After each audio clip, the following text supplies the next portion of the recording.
Sunshine and a beautiful day. It's the little things that are keeping me going these days, you guys. I don't know how you're doing, but thanks for hanging out. I'm hanging out outside trying to get some vitamin D because, well, quarantine. We're all kind of cooped up right now. And I'm in Seattle. I don't know where you guys are in the world, but here we're in full-on lockdown, which means I can't just run to the grocery store every day. I can't just say, oh, I forgot that ingredient, I'm just going to pop down and grab it. I'm actually having to cook from what's in my pantry and what I bought prior to this lockdown. Well, as you can imagine, my ideas are running a little low these days. Things are getting a little bit boring around here. Enter Heather Christo. She's amazing. You know her from HGTV, Food Network, NBC. She's got great cookbooks and a killer blog you're going to love. And she's here today to help us figure out what to do with all those non-perishables that we all stocked up on prior to this lockdown. So without further ado, here she is with Quarantine Cuisine. Hi everybody, I am Heather of heatherchristo.com.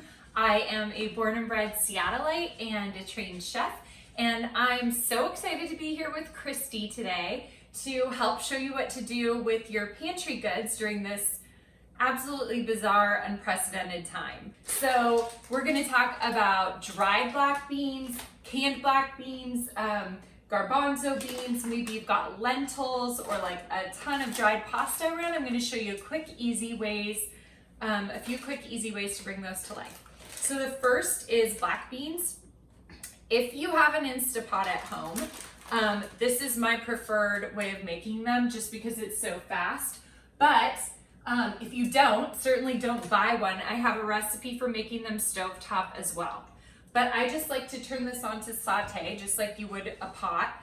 And then I add some yellow onions.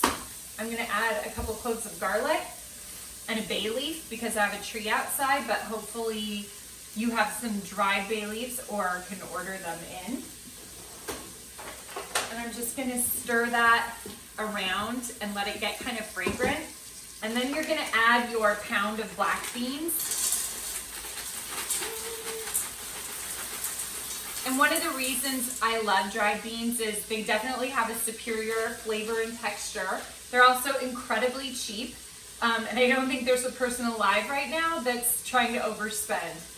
Okay, so all you have to do is stir those around and then add a little over 3 cups of water.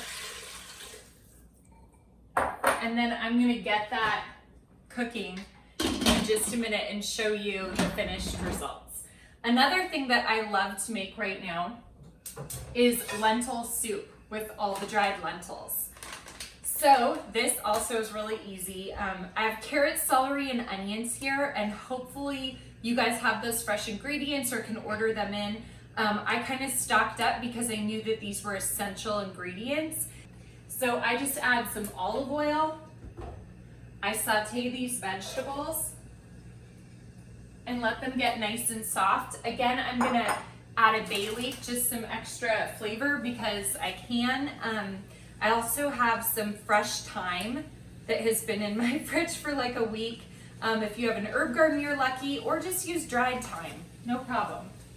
I think the most important thing about cooking right now at this point in time is being flexible and working with what you've got. So you should always feel like you can swap and sub ingredients in for one another. I'm just gonna throw a garlic clove in there, salt, and then you'll wind up putting these lentils in. And then I'm gonna add, I have 4 cups of vegetable stock. I really love eating plant-based right now too because vegetables have so many natural immune boosters and so many vitamins that we need. Okay. So once I've got all that going, I'm just gonna let it come to a simmer, add a lid, and cook for about the same amount of time these black beans are, and then I'll check right back with you. It's been almost an hour, not quite, and in that time, I've got an incredible batch of yellow lentil soup, which I'm gonna show you, or red lentil soup. I've got a pasta that I'm about to throw together, and I have a huge batch of perfectly cooked black beans. So let me just show you one trick I'm doing right now. This is a can of garbanzo beans. And over here I have simmering some olive oil with some chopped garlic cloves, a pinch of red pepper flakes, and some more of that kind of oldish fresh thyme that was in my refrigerator. If you don't have any fresh herbs, you could use a dried bay leaf or any kind of dried herb. Then I'm gonna put this can of garbanzo beans into this oil and just make sure they're all coated and simmering.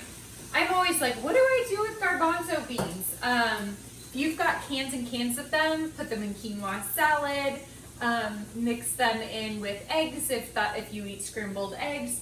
I think adding them to pasta is a really great vegetarian option for adding protein to your dish. And that's what I'm gonna do. So right here I've got some gluten-free pasta. And then this is my favorite tip, like for all of this kind of panic cooking. I have been making pestos or pistos, like with no cheese in them. So this is a combination of parsley, basil, green onions, and olive oil and garlic and a little bit of red wine vinegar. And then I also mixed in sun-dried tomatoes. So I made this actually 2 weeks ago and put it in the freezer. And now I have enough of this for probably 2 batches of pasta. So it goes a long ways. And I know when I made this 2 weeks ago, my thinking was, if I can't get out for fresh groceries in a couple weeks, I still want to eat I want to feel like I'm eating with fresh food, right? Isn't that kind of what we all want?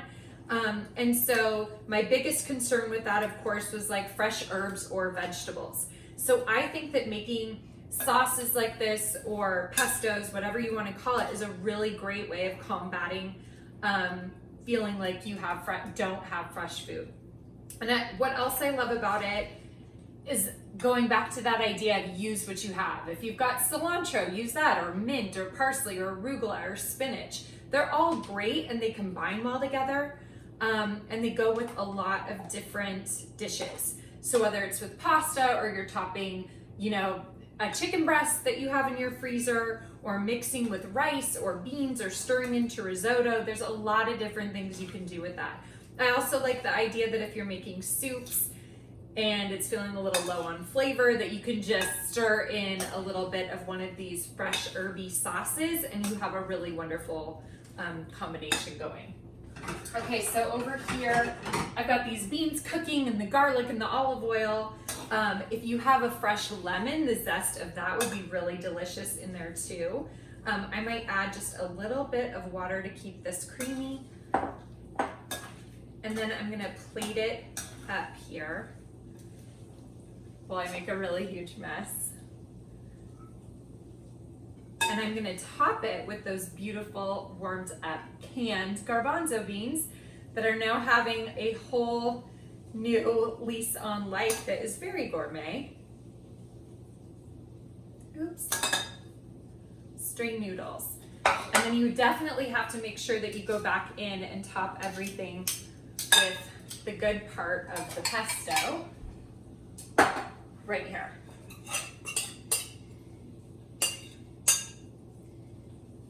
Okay, and then let me get these beans.